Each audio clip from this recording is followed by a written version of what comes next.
죄에 빠져 죽을 수밖에 없는 저희를 생명의 길로 인도하시고 언제나 크신 사랑과 풍성한 은혜로 변함없이 늘 함께하여 주시며 이 시간 또 주님 전에 나와 온망과 정성을 다하여 예배드릴 수 있게 하여 주신 은혜 감사드립니다. 주님, 지금까지 지내온 것도 감사한 마음을 주시되 앞으로의 삶도 하늘의 소망을 두고 살아갈 수 있는 믿음을 주시옵소서. 주님, 이 시간 고백하옵기는 저희들의 지난 삶을 돌아볼 때에 우리는 주님을 믿는다고 하면서 주님 주신 말씀대로 살지 못하고 주기보다는 받기를 원하며 나 자신의 잘못은 보지 못하고 남의 잘못만 탓하며 불평불만 가운데 살아왔음을 고백하오니 용서하여 주시옵소서.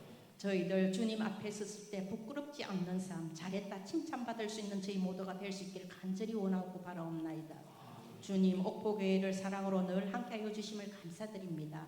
주님, 이 재단 성령으로 함께해 주시어 이 세상의 약한 자들을 위하여 봉사하는 교회, 그리스도께서 섬김을 받으러 오신 것이 아니라 섬기러 오신 것처럼 끝까지 섬기는 교회 되게 하옵시며 이 재단에 속한 저희 모두는 서로 협력하여 선을 이루며 우리 주님의 사랑을 분주히 나누게 하시어 그리스도의 향기가 넘치는 재단 되게 하여 주시옵소서. 주님, 이 시간 여러 가지 모형으로 고통받고 있는 주님의 자녀들, 힘들고 지칠 때 더 열심히 주님께 나와 기도하는 가운데 우리 주님이 언제 어디서나 항상 함께하여 지켜주심을 깨닫고 오직 믿음으로 승리하게 하여 주시옵소서. 주님, 11월 11일 정교인 야유회를 앞두고 있습니다. 모든 일정 가운데 함께하여 주시어 은혜 가운데 잘 마칠 수 있도록 도와주시옵소서. 주님, 수능을 앞둔 수험생들 영육간에 강건케 하여 주시오며 성령으로 함께하시어 마음의 평안을 주시오며 지금까지 열심으로 노력하고 준비한 모든 것 최선을 다하여 좋은 열매 맺을 수 있도록 도와주시옵기만 간절히 원하고 바라옵나이다.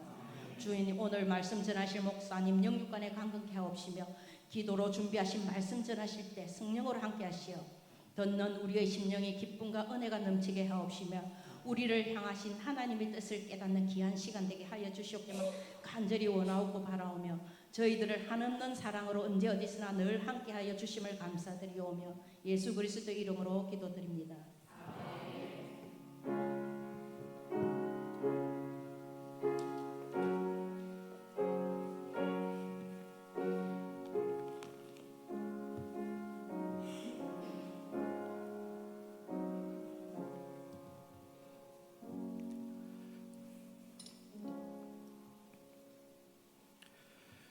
오늘 수요 저녁 예배해 주시는 하나님의 말씀은 시편 1편 1절부터 6절까지의 말씀입니다.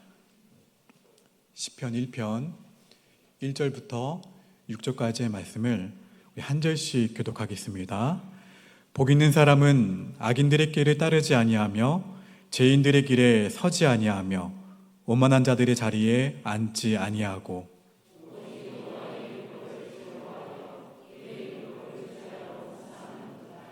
그는 시냇가에 심은 나무가 철을 따라 열매를 맺으며 그 잎사귀가 마르지 아니함 같으니 그가 하는 모든 일이 다 형통하리로다.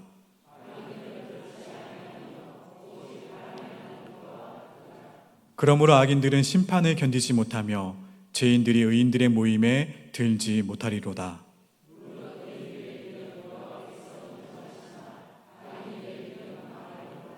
아멘.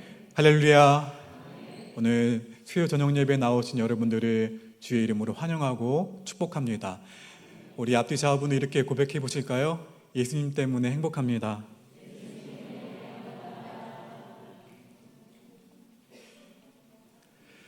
본당에 들어오시면서 저기 보시면 뒤편에 보시면 뭐가 붙여져 있죠. 다 보셨나요? 나가시면서는 꼭 보셔야 될 것 같아요. 추수감사주일 기간별 찬양대회 지정곡과 그리고 선택하신 곡을 적는 난입니다.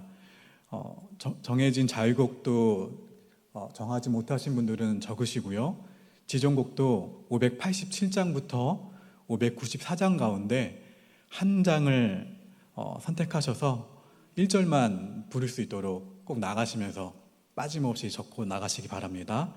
자, 그리고 여러분이 기쁨으로 참여하시고 저는 특별히 당일날 추수감사주일날 찬양 잔치를 통해서 은혜도 받고 우리가 기쁨으로 하나님께 영광 돌리는 것도 중요하지만 준비하는 과정 가운데에서 은혜 많이 받으셔야 돼요. 그래서 따라합시다. 과정이 중요하다. 그래서 과정 가운데에서 찬양을 준비하는 가운데서 여러분이 은혜를 많이 받으셔야지 당일날 물론 경연을 통해서 준비된 선물은 있습니다. 1등은 10만 원이고요. 제가 알기로는 지금 청소년 아이들이 열심히 준비하고 있다고 들었어요. 예. 큰 아이가 와가지고 엄청 연습을 많이 했다고 자랑하더라고요.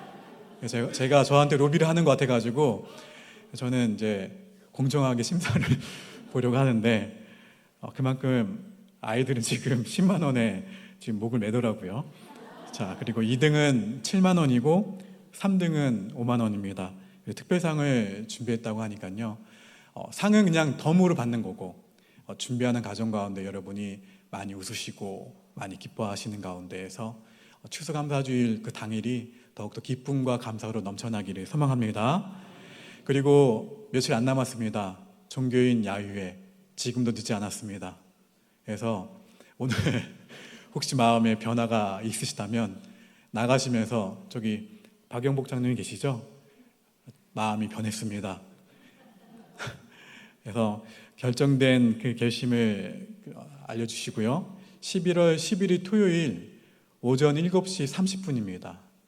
30분에 이 자리에 모여서 저는 기다려줄까요? 기다려주지 않을까요? 안 기다려줘요, 저는요. 한번 기다려주면 다음에도 그 시간에 안 오시니까 저는 일찍 출발할 겁니다. 그래서 7시 30분에 이 자리에 모여서 함께 이제 오리엔테이션 갖고 바로 출발하도록 하겠습니다. 늦지 않게 꼭 오시기 바랍니다. 할렐루야. 자, 그리고 65세 이상은 무엇을 가지고 오셔야 돼요? 네, 꼭 민증 지참해 주시기 바랍니다. 자, 시편 1편의 배경이 되는 팔레스타인 지역은 매우 척박한 땅입니다. 여러분 잘 알고 계신 것처럼 매우 척박한 땅이고 무엇이 많나요? 사막이 참 많은 곳입니다. 어찌나 척박한지 나무 한 그루, 풀 한 포기도 제대로 자랄 수 없는 환경이 팔레스타인 지역입니다. 그런데 그런 삭막한 환경을 배경으로 오늘 본문에 뭐라고 표현하고 있나요? 물가에 심은 나무를 노래한다? 물가에 심은 나무를 찬양한다? 상상은 할 수 있겠지만 그러한 척박한 환경 가운데에서 이것을 노래한다는 것은 사실 그냥 상상에 불과합니다. 그런데 웬만한 나무들은 생명을 유지하기조차 참 어려운 환경 가운데에서 푸른 잎사귀로 무성한 멋진 나무가 그 가운데 자라고 있다면 얼마나 눈에 띌까요? 사랑하는 여러분, 기독교인의 삶이란 바로 이런 것이 아닐까요? 광야와 같은 세상 가운데에서 기독교인의 삶은 물가에 심은 한 그루의 나무와 같다는 거예요. 아니, 반드시 물가에 심은 한 그루의 나무여야만 합니다. 눈에 띄게 푸르고 먹음직한 열매가 풍성하게 주렁주렁 매달려서 많은 사람의 감탄을 쏟아내는 그런 인생을 우리는 살아가야 된다는 거예요. 나무는 한 사람의 생애에 비유할 수 있습니다. 한 그루의 거목이 되어 수많은 사람에게 그늘을 제공해주고 때로는 풍성한 열매를 또 어떻게 합니까? 나눠주고 길가의 한편에서는 한 방향키가 되는 거예요. 그 열매로 인해서 모두가 행복해하는 인생이라면 그러한 삶의 인생은 아름다운 인생이라 말할 수 있을 것입니다. 그런 의미에서 우리 인생을 두 종류의 나무에 빗대어서 설명할 수가 있어요. 하나는 지금 말한 거목이고 또 다른 하나는 묘목입니다. 거목은 바람과 비, 태풍에도 쉽게 흔들리지 않습니다. 그러나 묘목은 비가 올 때마다 바람이 불 때마다 그 바람의 세기와 강도와 비의 양에 따라서 어때요? 묘목은 뽑혀서 뒤집어집니다. 그래서 뿌리가 드러나기가 쉬워요. 심지어 뿌리가 너무 드러나서 하늘로 향할 때도 있습니다. 오늘 본문에서 우리가 주목해야 할 것은 바로 뿌리예요. 나무의 생명이 어디에 있기 때문에 그렇습니까? 뿌리에 있기 때문에 그래요. 또한 물가에 심은 나무라는 것에 우리는 주목해야 합니다. 나무가 어디에 그 중요한 뿌리를 내리느냐가 관건이에요. 언젠가 이 중동 사막 지대인 이집트를 여행하는 다큐멘터리를 본 적이 있습니다. 그 여행객은 여러 그루의 나무가 사막 가운데 서 있는 것을 보고 다가갔어요. 한번 화면에 띄워주실까요? 정말 뜨거운 사막인데도 불구하고 눈에 띄는 나무였어요. 잎사귀가 크나요? 작나요? 그리 크지 않죠. 어쨌든 무엇을 만들어내고 있나요? 그늘을 만들어내고 있어요. 그 그늘 아래에서 여행객이 가이드에게 이런 나무가 어떻게 사막 가운데 있을 수 있는지 이유에 대해서 물어보았습니다. 여행 가이드가 뭐라고 대답을 하냐면 성경에 나오는 나무라고 하는 거예요. 이 나무가. 들어보셨죠? 시띠나무. 그렇죠? 그리고 사막에서도 이렇게 잎사귀를 내며 자라는 이유에 대해서도 말해 주었는데 그 이유는 시띠나무의 뿌리가 아주 깊이 내린다는 거예요.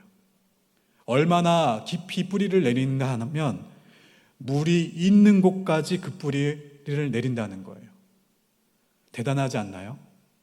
사막지대라도 지하 깊숙한 어딘가에 우기에 고여있는 물길이 있는데 그 물길이 있는 데까지 무엇을 내린다는 거예요?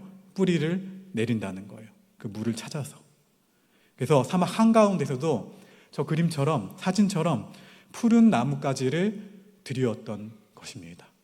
결국 핵심은 무엇입니까? 뿌리예요. 또 호주에는 블루 마운틴이라는 산이 있습니다. 사실 저는 일부만 나온 사진을 보여드리는 것이지만 이곳에는 원시 시대라고 할 수 있을 정도로 큰 나무들이 굉장히 많다고 해요. 어마어마한 나무들이 정말 많다고 합니다. 근데 여름이 되면 종종 산불이 일어나곤 하는데 누가 방화를 한 것이 아니라 누군가에 의해서 산불이 일어나는 것이 아니라 자연 발생적으로 열기에 의해서 기름이 나무에서 쏟아져 나와서 불이 붙는다고 합니다. 불이 타니까 그곳 나무들이 다 타서 버릴 수밖에 없는데 그런데 한 가지 놀라운 사실은 그 나무들이 다시 살아난다는 거예요. 줄기와 몸통은 불에 타서 없어지지만 뿌리가 죽지 않고 살아있기 때문에 이듬해에 보면 또다시 나무가 조금씩 자라고 있다는 거예요. 뿌리가 살아있으니까 생명을 얻는 것이 가능하다는 이야기입니다. 이처럼 나무는 그 뿌리가 삶과 죽음을 결정합니다. 여러분, 신앙생활에서도 마찬가지입니다. 무엇이 중요할까요? 중요한 것이 뿌리예요, 뿌리. 내 신앙의 뿌리가 얼마나 깊어지는가가 관건이에요. 신앙생활을 겉모습만 가지고 판단할 수 있을까요, 없을까요? 없어요. 어떤 면에서는 예배에 참석하는 것 자체가 신앙의 겉모양에 속한다고 할 수가 있습니다. 그러나 예배에 참석해서 들은 말씀을 누구의 것으로요? 나의 것으로 받아들이고 기도 가운데 더 깊이 나아가고 그 말씀을 붙잡고 그 말씀이 내 것이 되게 하고 일상 가운데에서 그 말씀을 살아내고자 순종하는 그 몸부림, 삶의 한 절이라도 담기 위해 행하기 위해 노력을 거듭하면서 순종으로 이어가는 부분은 바로 뿌리의 영역이라는 거예요. 그런데 이 부분이 우리의 일상생활 가운데에서는 잘 드러나지 않습니다. 아무도 알 수 없는 영역 가운데에서 천천히 이루어지는 일이기 때문에 그래요. 따라서 겉모양만 가지고 그 신앙의 깊이를 판단해서는 곤란하다는 거예요. 예배에 자주 참석하는 정도로는 신앙의 깊이를 측정할 수 없다는 이야기입니다. 사실 주어진 말씀, 주신 말씀을 삶으로 뿌리내리는 일은 쉽지 않은 작업입니다. 만만한 작업이 아니에요.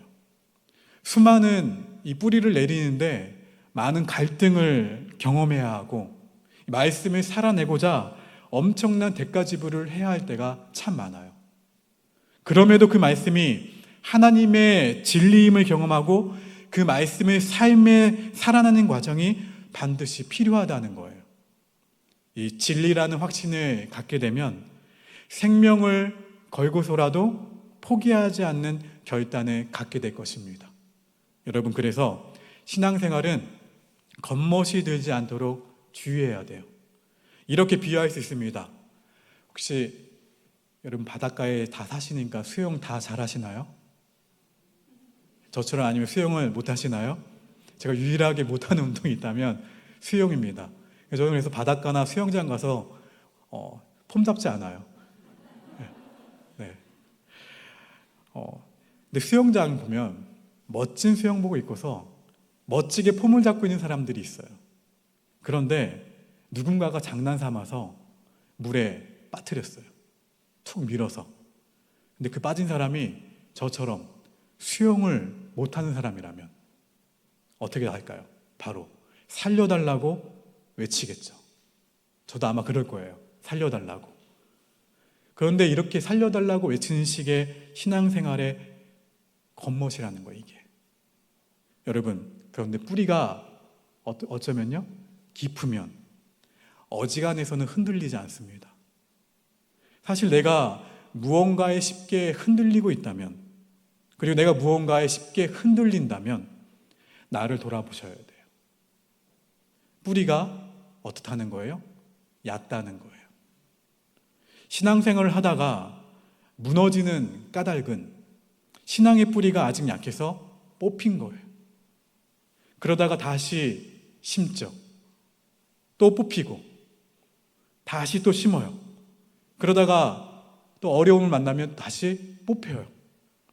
이 다시 또 심는 과정만 수없이 반복하는 것이죠. 여러분, 혹시 뿌리알이라는 것을 들어보셨나요? 뿌리알이?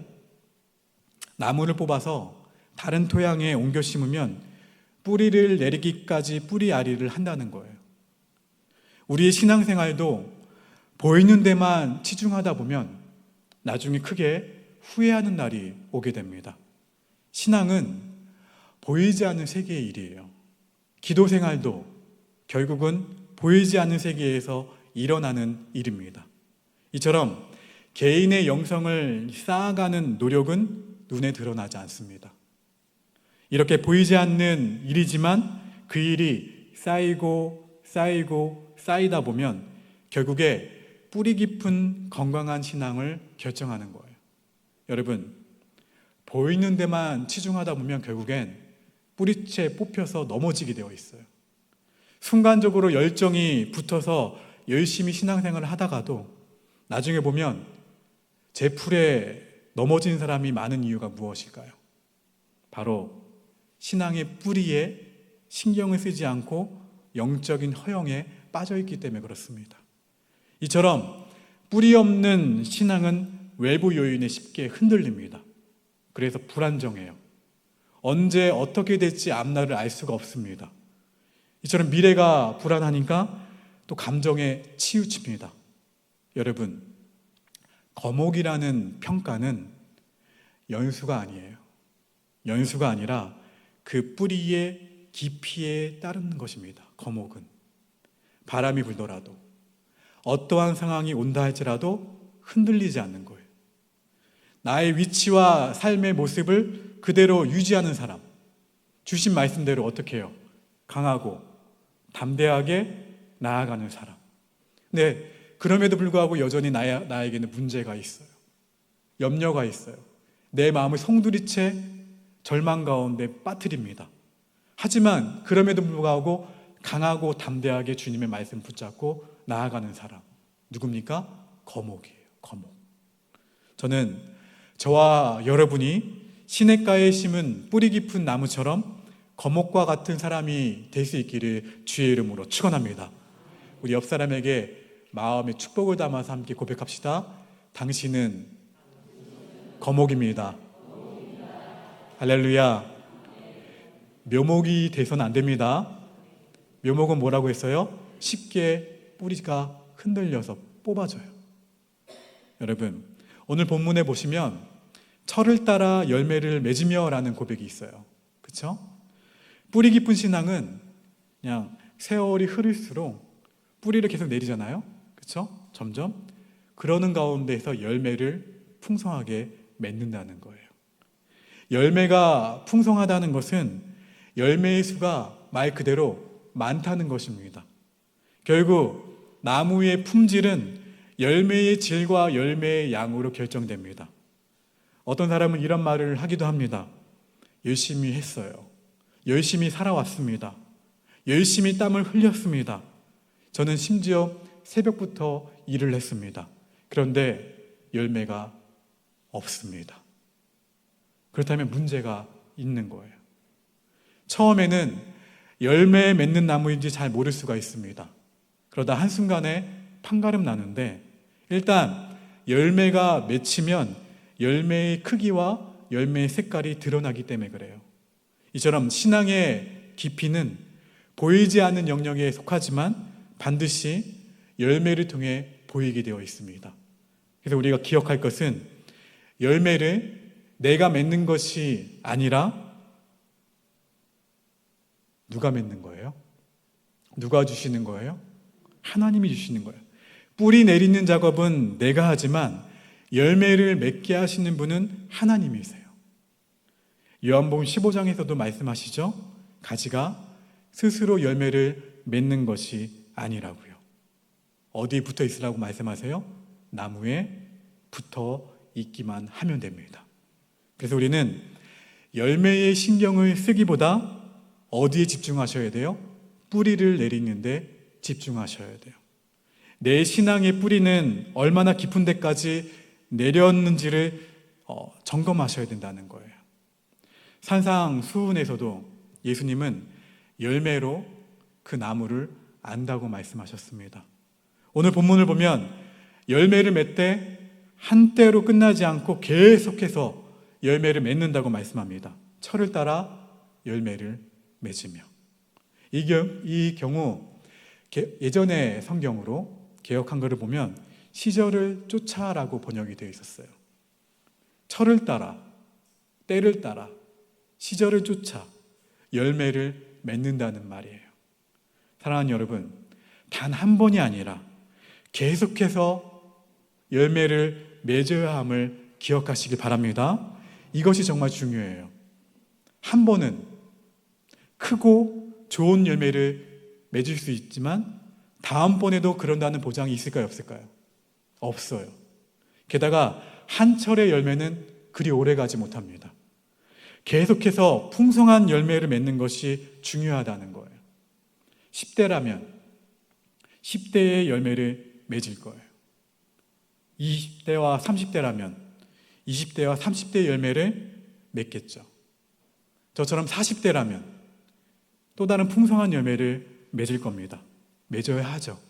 또 뿌리가 더 깊이 내려갔기 때문에 맺을 수 있는 거예요.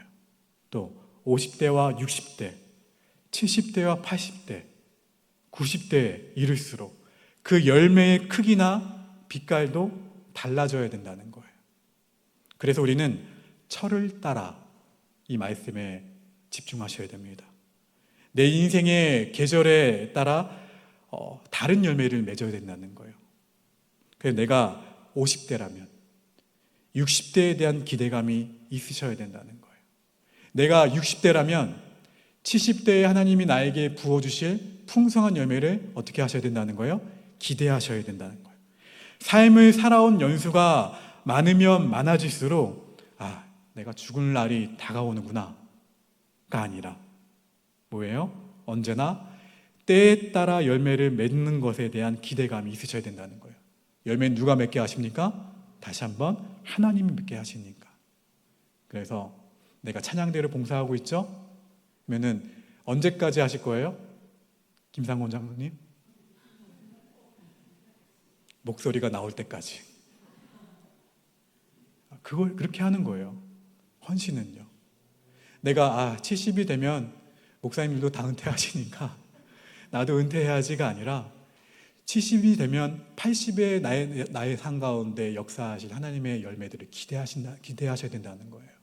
그래서 내가 이 교회를 위해서, 우리 지역사회를 위해서, 내 민족과 열방을 위해서 무엇을 할 수 있을까라는 기대감을 갖고 일하셔야 된다는 거예요. 내가 육신이 연약하면 연약한 대로 내가 최선을 다해서 기도의 자리에 나와 기도를 하는 것이죠. 기도의 자리를 채우는 것뿐만 아니라 내가 할 수 있는 한 많은 열매를 주님께서 맺게 하시기 위해서 내가 최선을 다해서 주어진 역할에 나의 시간과 나의 물질과 나의 열정을 다하면서 나의 그 다음 때에, 나의 열수의 다음 때에 하실 일들을 기대하셔야 된다는 것입니다. 특히 노년의 시기를 보내고 계시다면 더욱 그리 하셔야 됩니다. 젊은 날에는 흉내낼 수 없는 아름다운 열매들이 맺히기를 기대하시기를 바랍니다. 세상 사람들은 그런데 이렇게 생각하지 않아요. 날이 가면 갈수록, 세월이 가면 갈수록 육체가 약해지기 때문에, 정신도 약해지기 때문에 이렇게 생각하진 않아요. 하지만 하나님의 자녀들은 사도 바울의 고백처럼 그 속사람이 날로 날로 새로워지는 인생을 사는 사람들이 우리들이에요. 우리 옆 사람이 고백합시다. 속사람이 날로 날로 새로워지기를 바랍니다. 그래서 여러분, 세월이 흐를수록 더 원숙하고, 세월이 흐를수록 농도 짙어지고, 또 세월이 흐를수록 더 깊어지는, 또 세월이 흐를수록 더 많은 풍성한 열매를 산 가운데 맺게 되기를 주의 이름으로 축원합니다. 본문 3절에 그 잎사귀가 마르지 아니함 같으니, 이 말씀은 결정적인 것은 어려움이 와봐야 드러난다는 거예요. 더 쉽게 고난에 직면해봐야 드러난다는 거예요. 사실 평안할 때는 잘 모릅니다. 고난을 겪어야 내 뿌리가 어느 정도인지 점검할 수가 있어요. 신앙생활을 하다 보면 수많은 일들을 경험하게 됩니다. 산 가운데 우리의 신앙을 송두리째 흔드는 시험들을 경험할 때가 있어요. 그 시험들을 이겨내면 뿌리가 어떻게 해요? 더 깊어지는 거예요. 만약 그 시험에 지게 된다면 그 뿌리가 흔들리거나 그냥 뽑히게 되는 거예요. 한번 뽑히면 다시 그 뿌리를 내리기까지 오랜 세월이 걸립니다. 그래서 순종하려고 노력하셔야 돼요. 내 감정에 따라, 내 기분에 따라 건강하게 가던 그 신앙의 길을, 그 믿음의 길을 내가 멈춘다면 남는 것은 하나도 없게 됩니다. 우리 본문 1절 말씀을 다시 한번 읽어봅니다. 1절입니다. 시작.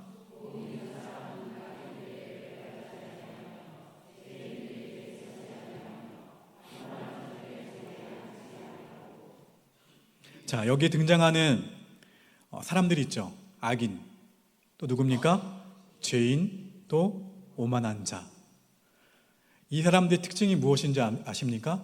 하나님을 내 삶의 중심에 두지 않는 사람들이에요. 어떻게 살아가는 사람들이에요? 내 마음대로, 나의 정욕대로, 나의 경험대로, 나의 깨와 나의 술수와 나의 음모와 순간적 이득을 위해서 어떤 일든 하던 사람들, 그래서 눈앞에 목표를 이루면 그만이지 하면서 살아가는 사람들, 과정도 중요하게 생각하지 않아서 수단과 방법을 가리지 않는 사람들, 일정한 기준도 없습니다. 순간순간 말을 바꾸기도 하고 내 편한 대로 목적만을 쟁취하고자 하는 사람들, 그냥 내 마음대로 살아가는 사람들, 내 인생이라 생각하면서. 오늘 본문에서는 이들의 특징을 이렇게 묘사합니다. 본문 4절 읽어봅니다. 시작.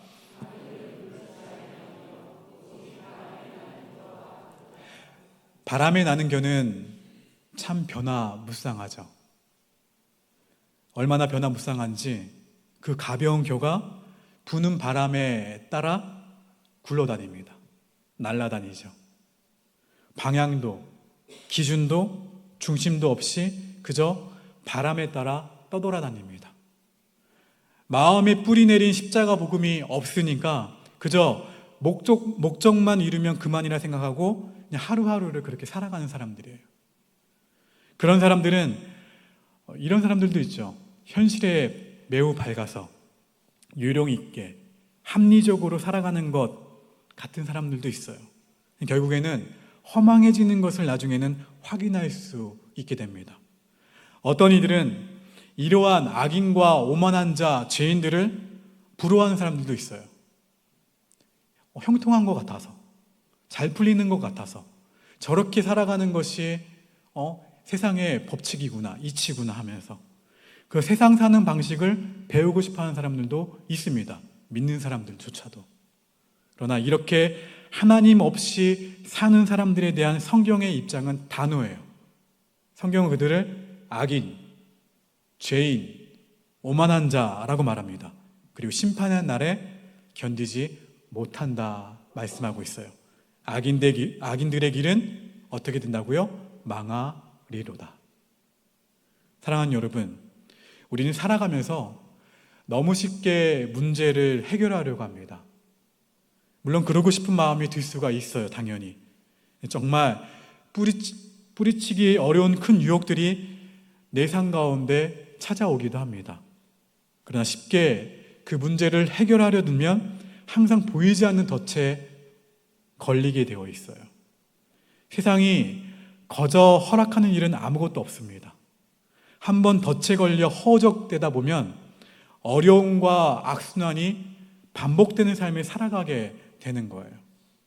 사랑하는 여러분, 기독교인은 나에게 찾아온 고난을 통해 하나님의 섭리와 하나님의 법칙을 배우고자 하는 하나님의 원리를 깨닫는 기회로 삼아야 됩니다. 그러면 그 고난을 통해 하나님이 놀라운 축복을 반드시 부어 주실 것입니다.